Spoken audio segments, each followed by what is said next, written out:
Yeah, I mean, just furthering Brian's discussion on yields and where we see the bond market, what I can say about the municipal market is that we started the year with pretty attractive valuations, but 6 months later, the case for municipals is very compelling. Muni yields are dramatically higher since the end of last year in December, since looking in mid year 2025. You can see the black yield curve.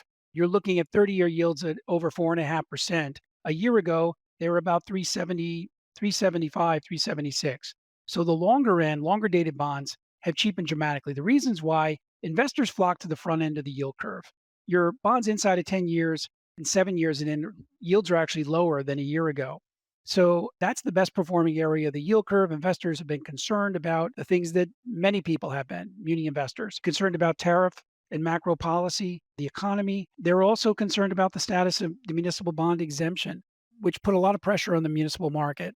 And I think that led people away from munis. But with the recent headlines and what's going on with the Senate working the House bill right now, it seems the municipal exemption is going to stay intact. So that fear seems to be behind the market, but issuance continues at a record pace. Last year was a record issuance in the market. This year's showing no signs of letting back.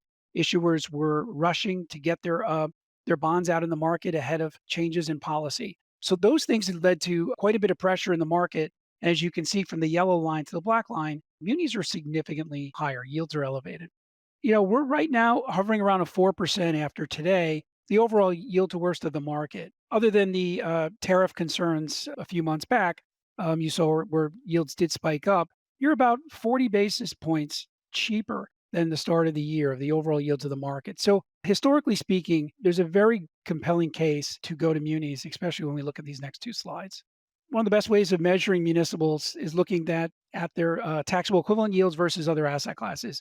And right now, you're looking at about a taxable equivalent yield of a 672 for the municipal bond market versus a 507 for corporates and a 410 for treasuries. So if you look at the gap in recent months, that's quite a wide gap. So on a taxable equivalent basis, munis are a tremendous value right now. And that's not taking into account high tax states like coastal states like California, New York, where you would be seeing that taxable equivalent yield in the 8% category and even higher, California. And one thing that has also changed this year with valuations in munis is they look cheaper relative to treasuries, which is a standard way of measuring munis richness and cheapness in the asset class. Right now, you're close to 94% for 30-year municipal bonds. That's 20 and 30 years. So 94% of treasuries, which is on the cheaper side historically, 75 for 10 years, 71 for 5 years, which typically are in that 65 to 67% of treasury range. So even the front end with its outperformance is still cheap. So all throughout the yield curve, municipal bonds are cheap, but especially in the longer end where investors have been hesitant to extend duration up to this point. One other thing I want to talk about is high yield, which had a very good year last year. High yield munis outperformed quite a bit. But if you look at the yield advantage over high yield versus the investment grade, I talked about that 398, call it 4% yield of the investment grade municipal world.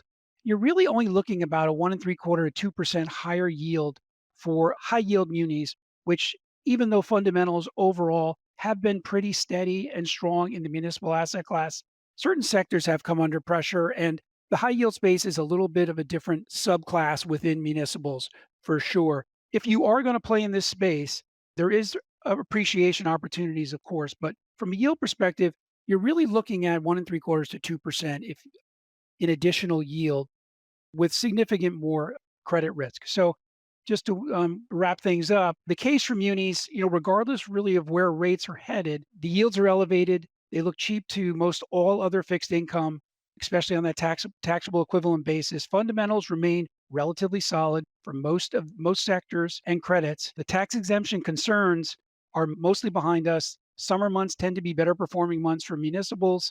So the case to add duration or work yourself out of some shorter T-bills that you've been in and done well with, I think the case is certainly there for municipals right now more than ever.